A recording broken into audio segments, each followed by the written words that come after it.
Jujur saya excited dan saking terlalu happy-nya untuk kesaksian ini saya jadi mempersiapkan secara spontan. Jadi saya biasanya menulis secara structural, tapi saya langsung ingat aja ada apa yang ada di benak saya ya, gitu. Tuhan mengajarkan saya di dalam minggu-minggu ini itu ada 3 hal penting as a Christian and his apostle. Jadi pertama adalah untuk mengucap syukur unconditionally dalam keadaan apapun. Jadi minggu-minggu ini saya tuh adalah mengalami hal yang berat, tak kalah menantikan keputusan dari keluarga atas Oma kesembuhan Oma ya, kan kesembuhan Oma, salah ngomong deh. And pada saat yang sama juga saya mengalami miscommunication dengan family gitu. Jadi itu membuat saya devastated. But yang saya diingatkan lagi dalam suka duka kita harus mengucap syukur ya saya mengucap syukur. Jadi saya minta ampun sama Tuhan dan saya bilang terima kasih Tuhan udah izinin saya masa-masa kesedihan ini, karena dari sini aku tahu Tuhan mempersiapkan saya untuk menjadi orang yang lebih baik dari segi pendewasaan iman maupun karakter. Nah, dari situ Tuhan membawa saya ke dalam Mazmur Psalm ya. It's a Psalm 37. Mazmur 37 in the whole verses of them gitu. Jadi saya senang sekali karena finally Oma dibawa pulang nanti hari this coming Friday dengan ambulance plane.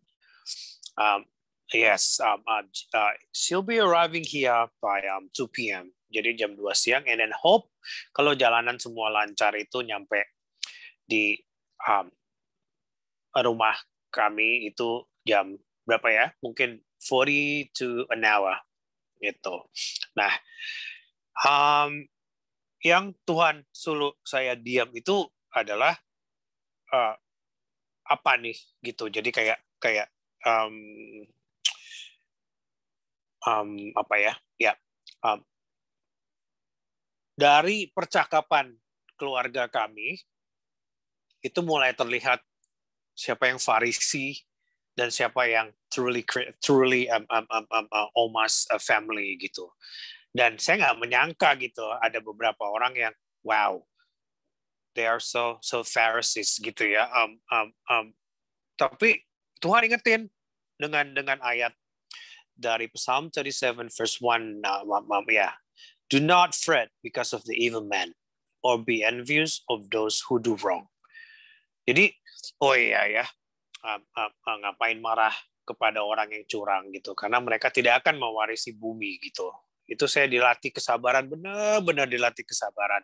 Hal yang kedua, saya diingatkan lagi sama Tuhan untuk tetap berpikir positif dan tidak berasumsi. Jadi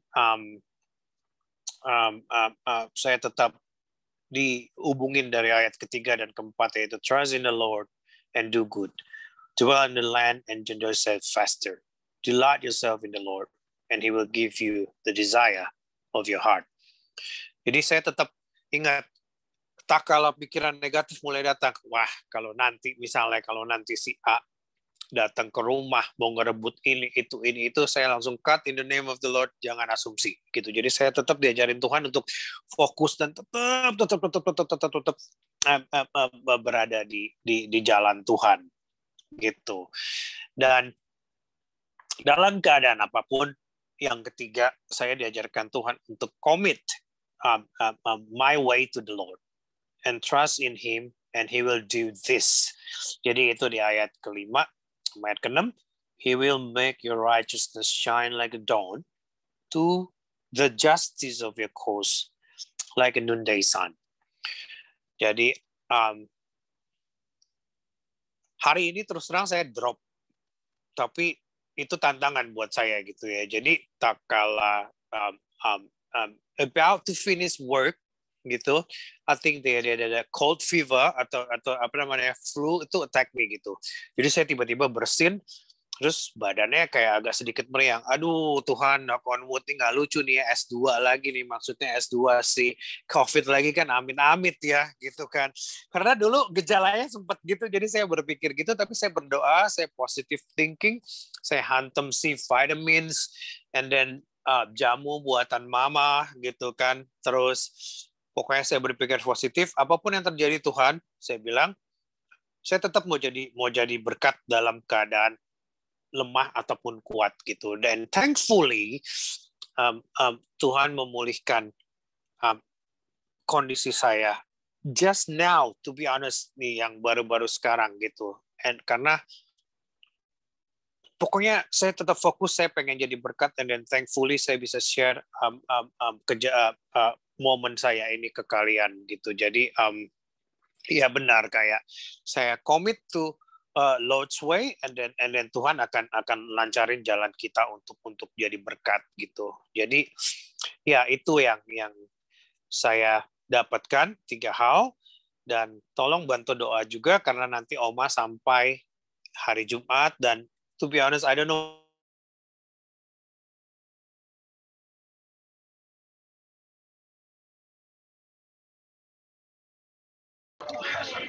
Sinyal kali ya. Sinyalnya Erik. Sinyalnya Erik ya. Putus-putus. So yeah, that's the end of my testimony, and I hope I bless you guys through it. I mean,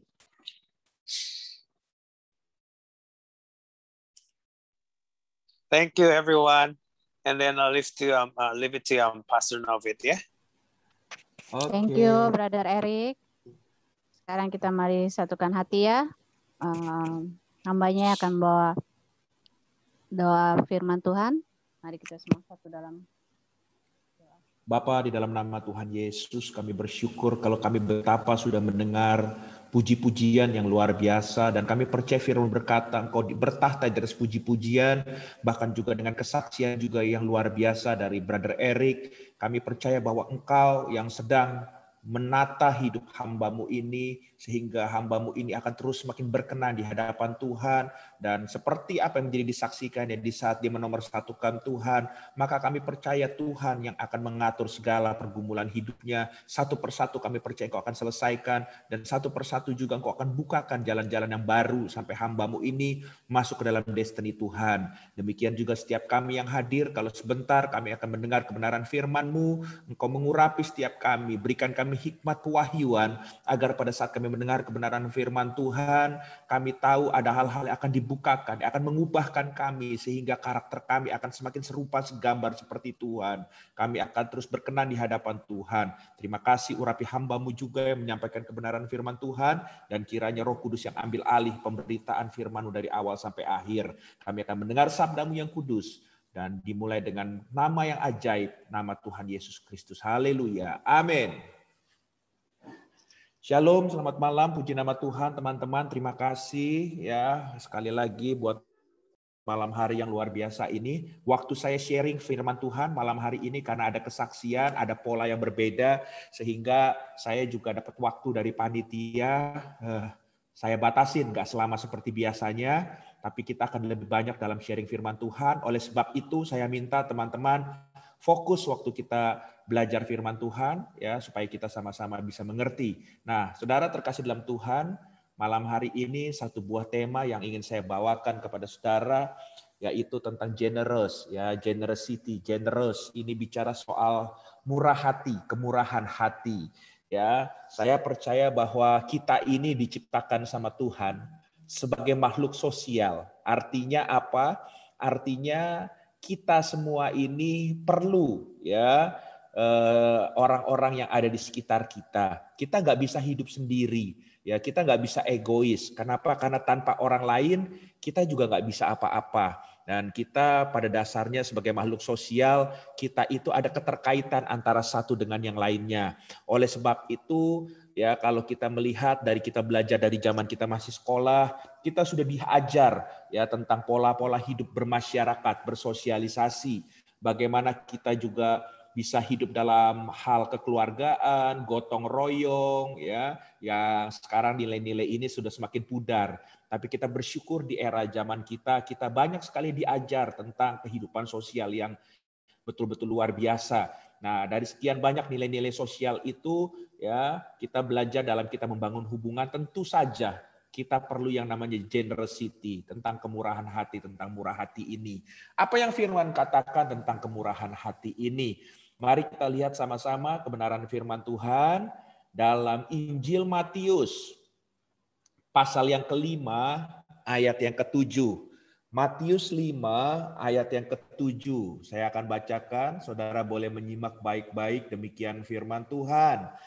Berbahagialah orang yang murah hatinya, generous ya, karena mereka akan beroleh kemurahan. Jadi saudara terkasih dalam Tuhan, saya percaya saudara dan saya semuanya pingin hidup bahagia.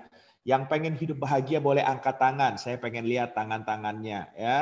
Amin ya. Saya percaya kita semua pengen hidup bahagia. Nah, ternyata Alkitab mengajarkan kita dengan jelas salah satu cara untuk kita bisa hidup bahagia, kita harus menjadi orang yang murah hati. Ya, kenapa pada saat kita murah hati, Alkitab juga berkata bahwa kita akan banyak memperoleh kemurahan-kemurahan dalam hidup ini. Seberapa banyak saudara yang pernah mengalami kemurahan dalam hidup saudara? Kalau saya mau boleh bersaksi sama teman-teman, saya banyak sekali memperoleh kemurahan dalam hidup ini. Ya, baik itu dalam hal pelayanan, dalam hal penghidupan, dalam hal segala sesuatunya, saya memperoleh banyak sekali kemurahan. Artinya gini, sesuatu yang sebetulnya bukan menjadi bagian saya atau sepertinya seakan-akan tidak mungkin saya bisa nikmatin, itu bisa aja saya bisa ada jalannya untuk saya bisa nikmatin, saya bisa pakai, saya bisa ya saudara menerima hal-hal yang di luar pikiran akal sehat saya. Dan saya percaya ini bagian dari kemurahan Tuhan dalam hidup saya. Nah, saudara terkasih dalam Tuhan, sebetulnya kemurahan itu apa sih? Dalam bahasa Yunani, dalam bahasa Grikanya, ya, kemurahan itu berasal dari kata Krestotes. Ya, saya ulang sekali lagi, kemurahan dalam bahasa Grikanya itu adalah Krestotes. Dalam bahasa Latinnya disebut benignitas. Benignitas, ya. Dalam bahasa Inggrisnya kita sama-sama tahu lah ya, ini kindness ya.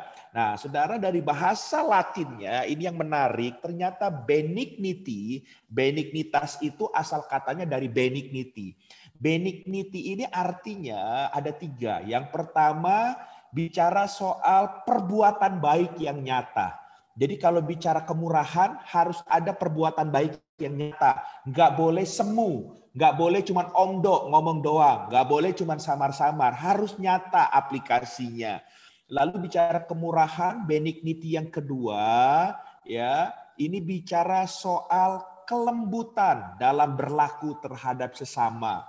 Jadi saudara kalau bicara kemurahan kita nggak boleh kasar waktu kita menghadapi seseorang ya. Kita harus saudara bisa berlaku dengan kasih karena kelemah lembutan itu bicara kasih. Kita bicara tentang mengasihi sesama kita dalam kelembutan tersebut.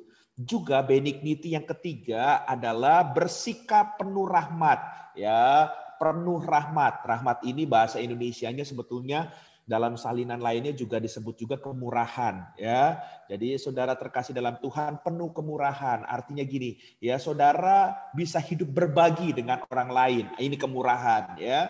Saudara nggak egois semuanya buat diri saudara sendiri.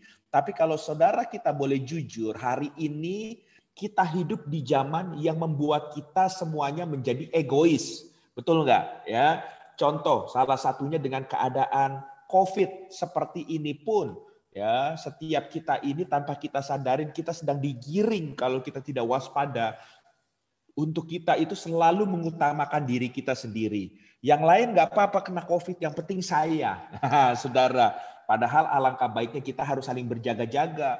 Alangkah baiknya kita belajar care, belajar peduli. Kalau mereka belum sadar dengan protokol kesehatan, kalau kita ketemu, ya kan, kadang-kadang kan gini, kita ke tempat makan, saya pernah pergi sama teman saya, ya ke tempat makan, kita lihat yang melayaninya itu nggak pakai masker.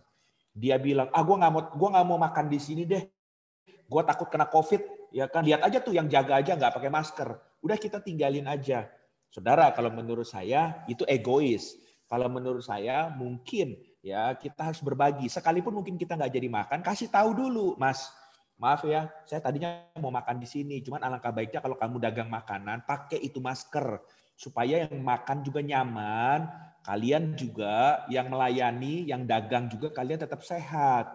Nah kita harus berbagi, nggak boleh kita ya cuman sekedar menghakimi, tapi kita akhirnya tidak melakukan sesuatu. Nah ini bicara bukan bersikap penuh rahmat. Jadi kita harus berbagi. Nah Alkitab katakan apa sebetulnya? Kenapa kita harus murah hati? Ternyata dalam Injil Lukas, pasal yang ke-6 ayat yang ke-36 ini diperkuat dengan firman Tuhan ini, dikatakan bahwa hendaklah kamu murah hati. Artinya kata hendaklah ini adalah sebuah perintah. Ini nggak bisa ditawar-tawar. Ya, perintah Tuhan kepada saudara dan saya harus murah hati. Nah, kenapa kita harus murah hati? Dikatakan sama seperti Bapakmu adalah murah hati. Siapa Bapa di sini? Bapa di sini huruf besar B-nya. Bapa di sini adalah Bapa di surga. Bapa di sini adalah Yesus yang adalah Bapa kita. Nah, karena Yesus punya karakteristik murah hati, tentunya saudara dan saya yang mengaku-ngaku kita adalah anaknya, kita juga harus punya DNA yang sama, seharusnya harus punya gen yang sama, yaitu hidup kita juga harus generous, hidup kita harus ada kemurahan hati, harus ada generosity, ya. Jangan kita egois lagi buat diri kita sendiri, karena ingat baik-baik Tuhan memberkati kita untuk kita bukan hanya bisa menikmati berkat itu, tapi untuk kita bisa jadi saluran berkat buat orang lainnya. Dan ini bicara kemurahan hati. Kalau orang yang tidak mengerti konsep Tuhan memberkati kita untuk apa, makanya dia kumpulin semuanya buat diri dia sendiri. Waktu ada sesuatu, saudara terkasih dalam Tuhan, dia baru mengerti bahwa harta itu tidak bisa menyelamatkan dia. Ya, tapi orang yang mengerti konsep firman Tuhan, dia diberkati supaya dia bisa menjadi saluran berkat. Dan untuk bisa seperti ini, saudara perlu hati Tuhan. Yang satu ini, yaitu saudara perlu generosity. Saudara perlu kemurahan hati ada dalam hidup saudara. Oleh sebab itu, saya mau kasih tahu sama saudara, ternyata orang yang generous, orang yang murah hati, ya, itu tidak bisa dipisahkan. Orang yang murah hati itu pasti, ya, orang itu pasti punya gaya hidupnya itu suka memberi. Nah, dan orang yang punya gaya hidup suka memberi, orang itu pasti punya kasih dalam hidupnya. Ya, ada satu statement yang bagus, saudara. Ya, kita lihat dan kita boleh teman-teman ikut baca di rumah sama-sama. 1, 2, 3. Orang bisa memberi tanpa mengasihi. Setuju nggak teman-teman? Setuju. Ya, saya ulang sekali lagi. Orang bisa memberi tanpa mengasihi. Ya, tapi orang tidak bisa mengasihi tanpa memberi. Ya, orang bisa bilangnya ngegombal, saudara ya. Bisa bilang, saudara, nih gue kasih ini, gue kasih itu. Ya, padahal dia nggak mengasihi. Mungkin kalau laki-laki dengan perempuan dulu mungkin punya cerita, cuman mungkin biar bisa dapat aja, biar bisa tidur aja gitu saudara ya. Padahal kalau disuruh nikahin nggak mau karena memang dia nggak cinta.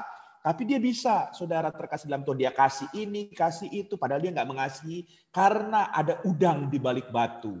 Tapi ya yang berikutnya, kalau dia benar-benar mengasihi pasangannya tanpa dia suruh apapun juga, dia pasti punya gaya hidup untuk memberi. Saya mencintai istri saya hari ini. Tanpa dia minta apapun, kalaupun dia lagi nggak ada, saya kemana-mana, saya selalu ingat dia. Saya ke mall misalkan, saya tahu apa yang dia suka. Kayaknya bawaannya saya pengen belikan itu buat kasih ke dia. ya, memberi kepada dia. Kenapa? Karena mengasihi itu nggak bisa kalau tanpa memberi. Jadi itu sudah otomatis, itu sudah automatically, saudara. Makanya untuk saudara bisa punya gaya hidup murah hati, saudara harus bercermin apakah saudara sudah suka memberi atau belum. Nah, dalam pemberian itu apakah saudara sudah ada kasih Tuhan atau belum? Karena ini harus paralel, ini harus sinkron ya semuanya ini. Coba kita lihat ada satu tokoh Alkitab yang bisa menjadikan contoh kita ya tentang kemurahan hati itu, gaya hidup murah hati itu dalam memberi dengan kasih. Ya, kita lihat dalam Injil Lukas pasal 10 ayat 29 sampai 37. Cukup panjang, tapi nggak apa-apa, saya akan bacakan buat saudara. Saya tidak lama lagi akan selesai, ya, karena saya janji saya tidak lama. Ya, Lukas 9 ayat 29 sampai 37. Ayat 29, demikian firman Tuhan. Tetapi untuk membenarkan dirinya, orang itu berkata kepada Yesus, dan siapakah sesamaku manusia? Ayat 30, jawab Yesus, adalah seorang yang turun dari Yerusalem ke Jeriko. Ia jatuh ke tangan penyamun-penyamun. Penyamun ini bicara perampok ya, yang bukan saja merampoknya habis-habisan, tetapi yang juga memukulnya ya, dan yang sesudah itu pergi meninggalkannya setengah mati. Jadi dia dipalak ya, digebugin, dipalak saudara bahasanya ya. Ayat 31. Kebetulan ada seorang imam turun melalui jalan itu. Ia melihat orang itu tetapi ia melewatinya dari seberang jalan. Ya, ada pendeta ngelihat kejadian ini tapi belaga nggak lihat, saudara. Ya, jadi jangan bersembunyi di balik religius, bersembunyi di balik agamawi, ya, saudara. Ya, Tuhan nggak suka itu. Tuhan lihat hatinya. Ayat 32. Demikian juga seorang Lewi datang ke tempat itu ketika ia melihat orang itu melewatinya dari seberang jalan. Sama, ya, orang Lewi ini juga sama, ya, orang dipakai oleh Tuhan. Lalu yang 33, lalu datang seorang Samaria. Samaria ini adalah bangsa yang tidak percaya sebetulnya ya. Yang sedang dalam perjalanan ke tempat itu. Dan ketika ia melihat orang itu, apa dikatakan? Tergeraklah hatinya oleh belas kasihan. Keren. Malah yang orang gak percaya melihat kejadian seperti ini, dia malah digerakin oleh belas kasihan. Ada generous, ada kemurahan hati untuk menolong. Ayat 34, makanya tindakannya, ia pergi kepadanya, lalu membalut luka-lukanya yang tadi dipukulin ini. Sesudah ia menyiraminya dengan minyak dan anggur, kemudian ia menaikkan orang itu ke atas keledai tunggangannya sendiri. Lalu membawanya ke tempat penginapan dan bukan cuma membawa, tapi merawatnya. Keren, saudara ya. Gak disangka-sangka orang ini punya generous, punya kemurahan hati ya. Dia mau peduli atas kesusahan orang lain. Ayat 35. Keesokan harinya ia menyerahkan 2 dinar kepada pemilik penginapan itu. Katanya, rawatlah dia dan jika kau belanjakan lebih dari ini, aku akan menggantinya waktu aku kembali. Ya, dia saking generousnya, saking murah hatinya. Ya, di penginapan itu disuruh orang penginapan itu rawat, dikasih duit sama dia. Bahkan dia bilang kalau duit ini kurang dalam merawat dia sampai sembuh, nanti waktu aku balik, aku ada urusan dulu nih, waktu aku balik lagi nanti aku bayar kekurangannya. Kamu gak usah takut. Yang penting orang ini sehat dulu, sembuh dulu, kamu rawat baik-baik. Keren. Lalu ayat 36. Siapakah di antara ketiga orang ini? Imam, Lewi, atau orang Samaria? Ya, yang menurut pendapatmu adalah sesama manusia dari orang yang jatuh ke tangan penyamun itu. Ayat 37. Jawab orang itu, orang yang telah menunjukkan belas kasihan kepadanya. Kata Yesus kepadanya, pergilah dan perbuatlah demikian. Saudara, dari ketiga hal ini ternyata Yesus memuji malah orang Samaria. Ya, dia adalah dari golongan orang yang tidak percaya, tapi dia punya belas kasihan. Dia menolong orang, dia punya generous, dia punya kemurahan hati. Itu Tuhan lebih lihat daripada yang ngaku-ngaku imam, ngaku-ngaku Lewi, ngaku-ngaku Kristen, ngaku-ngaku hamba Tuhan, tapi nggak ada generousnya, nggak ada kemurahan hati, nggak ada kasih melihat orang susah atau apapun juga, nggak ada tindakannya. Saudara, menolong orang itu bukan hanya bicara soal uang. Saya dalam penggembalaan, saya juga punya uang yang terbatas. Saya bukan konglomerat, saya ini cuma hamba Tuhan. Tapi yang saya mau sampaikan bukan berarti waktu ada orang susah saya nggak bisa bantu. Mungkin saya bisa memberikan nasihat. Mungkin saya bisa memberikan doa. Mungkin saya bisa menemani dia di saat dia butuh support. Nah, saya ada bersama dengan dia. Nah, itu adalah hal-hal yang kita bisa lakukan. Kenapa itu bentuk kita ini bisa ya memberikan kemurahan hati kita ini kepada dia. Kenapa? Karena Kristus sudah lebih dulu dikatakan punya generous, punya kemurahan hati buat saudara dan saya. Oleh sebab itu, ada 3 prinsip yang saya akan bagikan secara cepat. Yuk kita belajar. Jadi saya kasih tahu orang yang murah hati itu punya gaya hidup memberi. Dalam memberi ini ada 3 hal dari kisah ini kita lihat. Yang pertama, prinsip memberi itu. Ya, prinsip memberi orang yang murah hati itu harus memberi tanpa membedakan. Ya, ayat 33 yang tadi kita baca. Saya ulang sekali lagi aja ya, nggak apa-apa ya. Lalu datang seorang Samaria yang sedang dalam perjalanan ke tempat itu. Dan ketika ia melihat orang itu, tergeraklah ia oleh belas kasihan. Saudara, ini orang tidak dikenal dari bangsa yang berbeda. Tapi orang Samaria akhirnya tolong dia. Dari bangsa yang berbeda. Tapi dia memberi sesuatu pertolongan. Saya mau kasih tahu sama saudara dan saya. Orang yang punya kemurahan hati itu, kalau mau memberi apapun juga pertolongan kah, kasih kah, perhatian kah, itu memberinya itu tanpa membeda-bedakan. Ya, tanpa membedakan, dia mah orang Batak, gak usah kita tolong. Wah, dia mah orang Ambon. Wah, dia mah Cina tuh. Wah, dia mah orang apa? Wah, dia mah orang hitam tuh. Wah, dia mah orang sipit tuh. Saudara, di dalam Tuhan kita semuanya sama. Kita adalah warga negara kerajaan Tuhan.